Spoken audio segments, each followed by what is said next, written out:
국어 내신을 담당하고 있는 송란이라고 합니다. 휘문 내신만 15년을 진행해 왔습니다. 거의 휘문 내신의 산 역사의 증인이라고 보시면 되겠죠. 그리고 일단 즐거운 수업, 재밌는 수업을 추구하고요. 주체적으로 공부를 할 수 있는 수업을 지향하고 있습니다. 그러니까 몇 점 받으면 몇 등급 정도 나올 수 있을까? 이런 부분 아마 제가 궁금해하실 것 같아요. 휘문문이의 국어 내신 어렵나요?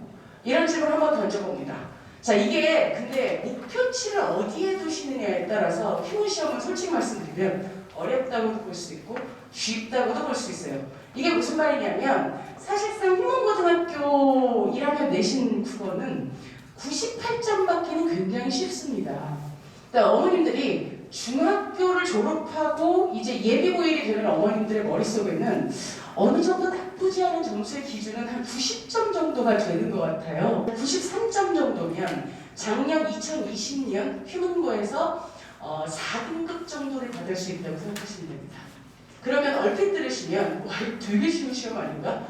90점 초반이 4등급이면 100점이 몇 명인 거야? 되게 시험이 쉬운데? 이렇게 생각하실 수가 있어요. 8점이 보통 시험마다 약간의 오차들은 있지만 20명 정도 나온다고 생각하시면 됩니다.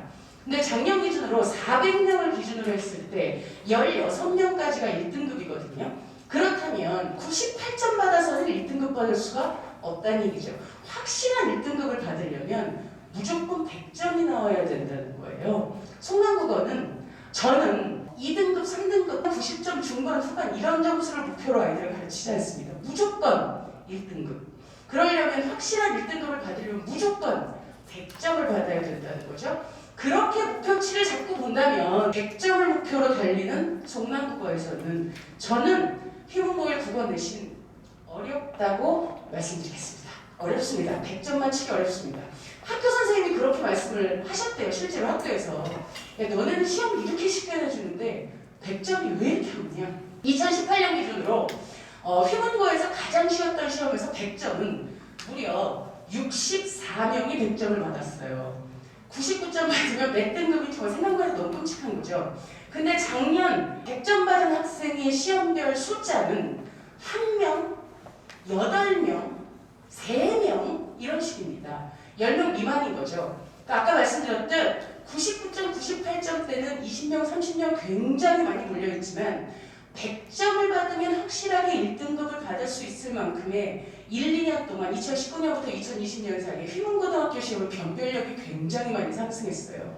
그러니까 아무래도 어려워지고 있다고 보시는 게 맞겠죠. 아마 시험은 계속 어려워질 것 같습니다. 왜냐하면 선생님이 이렇게 쉽게 냈는데 라고 말씀하셨다는 건 충분히 더 어렵게 내실 수도 있다는 얘기겠죠. 자, 그렇다면 어떻게 어려울까요? 일단 변별력의 핵심이 요거 기억하셔야 되는데요. 서술형입니다.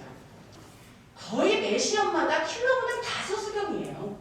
특히 문법 서술형이 어렵습니다. 우리 친구들 요번에 딱 들어가면 의문의 변동이라고 문법 부분을 시험을 치게 되거든요. 시험의 비중도 문법이 굉장히 높아서 문법이 들어갈 때는 한 단원이 시험 범위에 들어가더라도 거의 시험의 50에서 60% 이상이 문법 시험으로 이루어져요. 그 범위로. 그러니까 문법 비중도 높고 난이도도 굉장히 많이 결정하게 되는데 매 시험마다 서술형이 킬러인 이유 중에 하나가 뭐냐면 일단 서술형이 길고요. 조건이 굉장히 많고요. 까다롭습니다. 지금 예시문항 하나 넣어드렸는데요. 이게 2019년 아이들이 1년 동안 보았던 모든 시험 문제 중에 가장 어려웠던 걸로 기억하는 킬러 문항이에요. 양이 압도적이죠. 우리 친구들 중학교 때 국어는 거의 단답형 암기 과목으로 생각하고 공부하거든요. 근데 딱 와서 이런 시험 문제를 딱 시험에서 만났어요. 이때 아이들이 이 시험 보고 와서 했던 얘기들을 떠올려 보면 선생님 이게 시험 문제가 나왔는데요. 아무리 읽고 또 읽어도 일단 뭔 말인지를 모르겠어요. 한국말인데. 제가 보다가 또 읽고 또 읽고 또 읽다 보니까 잘못해서 그만 그 뒤에 있는 문제들을 풀 시간을 다 써버려서 뒤에는 어떻게 풀었는지 기억도 안 나요. 이렇게 얘기하는 학생들도 있고 그러니 특히나 우리 남학생들이 휘문고등학교 학생들 남학생이잖아요.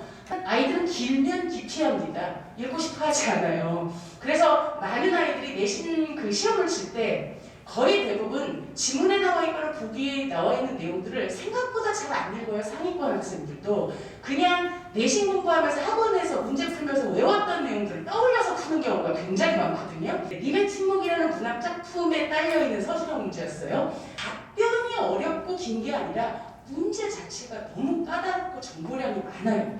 그래서 이런 것들에 대비해서 저 많은 정보량을 다루는 국어의 기초가 굉장히 많이 필요한 시험으로 계속 희문이 변모를 하고 있습니다. 서술형이 길고 조건이 많고 까다롭고요. 시간 부족을 유발하는 경우가 많고요. 특히 문법 서술형 매 시험마다 킬러입니다. 배점도 굉장히 높아요. 그래서 제가 나중에 배점표 그 자료에 모아드린 게 있는데 보시면 6점, 8점 서술형 문항이 최고 점수는 8점까지도 진행이 되거든요. 그러니까 서술형에서 하나 삐끗하면 예를 들면 이렇게 문제가 뭘 물어보는지 모르면 이게 부분 점수 깎이는 수준의 문제가 아니라 한 문항이 날아가게 되는데 그러면 그거 하나 틀려도 92점이잖아요. 두 번째, 까다로운 보기 활용. 보기를 굉장히 좋아하세요. 그 다음에 모의고사 기출 유형을 은근 많이 활용하세요. 수능식 사고의 가장 기본적인 유형이 보기가 들어가는 건데요. 그냥 지문이랑 선지에서만 답을 고르는 게 아니라 보기가 들어가게 되면 사고력이 한 단계 더 필요하기 때문에 문제가 훨씬 더 복잡해지고 까다로워지거든요. 근데 거의 모든 문제를 보기 문항을 제시했는데 휘문은 보기를 2개, 3개까지도 제시합니다. 보기에서 문항당 2개, 3개가 들어가게 되니까 거기다가 수업 때 배우지 않은 보기 내용들이 굉장히 많이 들어가거든요. 읽게 된다면 시간 부족이 발생하게 되는 경우가 이제 허다하게 나오게 되고 그 다음에 고등학교 1학년 제가 중간고사 시험에 나왔던 예시문항 하나 올려놨거든요. 보시면 여기에 나와 있는 이 문항이랑 보기가 거의 똑같다는 걸 아실 수 있을 겁니다. 이게 2010년 수능 31번 문항이에요. 1학년 내신이지만 고3 수능 문항에 나와 있는 모의고사 유형의 문제가 적용되고 있고요. 보기가 하나뿐이지만 오히려 우리의 선생님들 저 위에 긴 보기 하나 추가하셔서 훨씬 더 문항을 복잡하고 까다롭게 만드는 게 아마 확인이 되실 겁니다. 어렵나요? 세 번째는 교과서 외 지문을 많이 활용하세요. 제가 15년 휘문을 담당했다고 말씀드렸잖아요. 원래 휘문은 교과서 외 지문을 활용하지 않는 학교였어요. 활용을 하더라도 선생님들께서 미리 다 이런 데서 나올 것이라는 걸 공지를 하고 시험에 내주셨거든요. 근데 제가 이제 15년을 가르쳤으니까 너무 잘 알죠? 근데 2019년부터 야금야금 교과서에 지문이 들어가기 시작하더니 2020년에는 생각보다 굉장히 많은 외부 지문들을 보기를 활용해서 넣으시더라고요. 고등학교 올라가서 아이들이 고등학교 국어 시험에 제일 적응 못하는 부분을 하나 물어보게 되면 뭐냐면 배우지 않은 품들이 시험에 나왔을 때 제일 어렵다고 얘기해요. 그게 우리 친구들이 생각하는 고등학교 국어의 수능형의 본질이에요. 배우지 않은 걸 풀어본다. 교과서에서 배우지 않은 작품이 전문시가 들어가게 되고 그 부분을 기존에 나왔던 시험과 비교하는 내용이 등장하고요. 이 부분은 이제 관동별곡과 관련해서 관동록이라는 잘 알려지지도 않고 거의 들여다본 적도 없는 그런 낯선 지문 같은 걸 넣으시면서 난이도를 높이는 보기 지문을 확인하실 수가 있겠죠. 그래서 매해 달라지는 교과서 외의 지문들이 점점 비중이 높아지고 있다는 거 생각하시면 되겠습니다. 시험이 어떤 부분에서 어려움을 우리 친구들이 100점을 받고 1등급을 받는데 어떤 부분이 장애가 될지 말씀드렸는데 사실 이런 부분을 분석하는 건 제 몫이고요. 제가 그러기 위해서 여기 있는 거니까. 어머니들께서는 다 핵심 요거 3가지만 기억하시면 될 것 같아요. 서술형, 보기, 그 다음에 배우지 않은 외부 지문. 이 3가지가 우리 친구들에게 휘문고등학교 1학년 국어내시를 어렵게 만드는 점이구나. 휘문 어렵지 않아요. 그러나 100점을 받기 위해서 이 모든 걸 완벽하게 컨트롤을 하셔야 됩니다. 그리고 이제 제가 그걸 도와드리려고 이 자리에 있는 거니까. 자, 그럼 속남국어는 어떻게 시험에 대비할까? 첫 번째, 학교 수업의 완벽한 분석과 이해 암기입니다. 내 수업에서 학교 프린트, 선생님 멘트, 하여튼 학교에서 나오는 모든 정보를 저는 전부 바로뚫기로해서 아이들한테 완벽하고 집요하게 암기를 시킵니다. 그래서 매주 그 부분을 테스트를 하고 어머니들께 문자를 발송드리게 되고 시험에 나올 만한 확장된 예시, 그다음에 학교 선생님이 가르쳐 주셨던 부분, 언급된 부분을 매 시험마다 양이 상당해요. 이렇게 암기시켜서 누적 범위를 계속 반복시켜요.